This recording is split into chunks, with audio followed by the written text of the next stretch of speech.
NEET का जहां तक सवाल है, इसके 3 प्रमुख बिंदु हैं।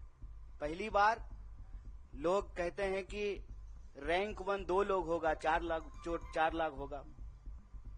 इस बार नीट के एग्जाम में जब आप उसके रिजल्ट को देखेंगे, 67 लोग जो है वो जो है फर्स्ट रैंकर हैं और उसमें से 720 नंबर मिला है, मतलब 100% मार्क्स मिला है।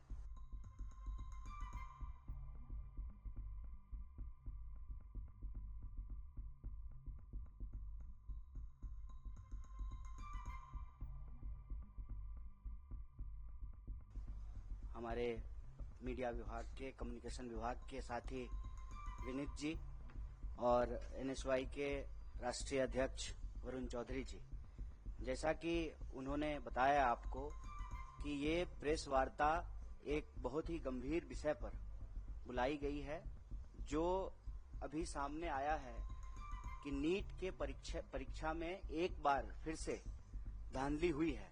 मतलब ये पहली बार नहीं हुआ है। और आप अगर इस देश में होने वाली परीक्षाओं को देखें तो लगभग अब ऐसी कोई परीक्षा नहीं है जिसमें धांधली नहीं हो रही है।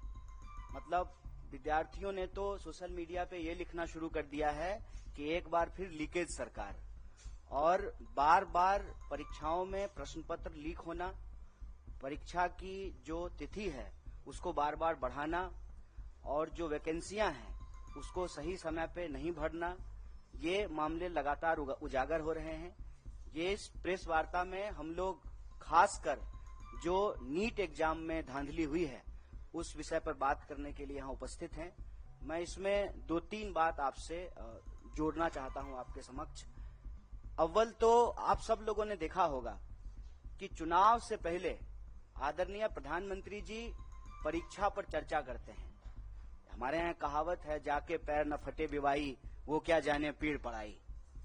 तो चुनाव से पहले आप परीक्षा पे चर्चा करते हैं। चुनाव जब समाप्त हो जाता है, पूरे 5 साल तक जो परीक्षाओं में धांधली होती है, टाइम पे एग्जाम नहीं होता है और जो वैकेंसियां हैं उसके बारे में आप कोई बात नहीं करते हैं। मैं आपकी जानकारी के लिए बता दूं, और चुनाव के दौरान बार बार कांग्रेस पार्टी ने इस बात को उठाया कि 30 लाख पद खाली हैं और कोई ऐसा एग्जाम नहीं है यूपीएससी को छोड़ करके। अगर यही हालत रही तो मुझे लगता है कि आने वाले दिनों में यूपीएससी के एग्जाम भी सही तरीके से कंडक्ट नहीं हो पाएंगे। जिन एग्जामों में आज तक कोई गड़बड़ी और धांधली नहीं हुई थी, उन एग्जामों में भी गड़बड़ी और धांधली हो रही है। नीट का जहां तक सवाल है, इसके 3 प्रमुख बिंदु हैं। पहली बार लोग कहते हैं कि रैंक 1 2 लोग होगा, 4 लाख होगा। इस बार नीट के एग्जाम में जब आप उसके रिजल्ट को देखेंगे, 67 लोग जो है वो जो है फर्स्ट रैंकर हैं और उसमें से 720 नंबर मिला है, मतलब 100% मार्क्स मिला है। जब इस सवाल को उठाया गया तो एनटीए के डायरेक्टर ने कहा कि ग्रेस देकर के जो है इनको हम फुल मार्क्स दे दिए हैं। तो उसके क्या नियम है, उसकी क्या ट्रांसपेरेंसी है, किस आधार पे जो है आपने 720 में से 720 दे दिया। और इस देश की सबसे प्रतिष्ठित जो मेडिकल इंस्टीट्यूट है एम्स, वहां पर 50, 60, 65 लोगों को एडमिशन होता है। अब आप ये समझ लीजिए कि जिनका रैंक 1 है, जिनको 100 में से 100 मार्क्स आया है, उनका भी एडमिशन एम्स में नहीं होगा। तो पूरी तरह से इन्होंने इस देश के एग्जामिनेशन सिस्टम को मजाक बना दिया है। कारण क्या है कि वही खुद अगर पढ़े होते, एग्जाम दिए होते, एग्जाम हॉल में बैठे होते तो समझ में आता कि एग्जाम स्टूडेंट के लिए कितना इंपॉर्टेंट है, वैकेंसी स्टूडेंट के लिए कितना इंपॉर्टेंट है, एडमिशन होना स्टूडेंट के लिए कितना इंपॉर्टेंट है।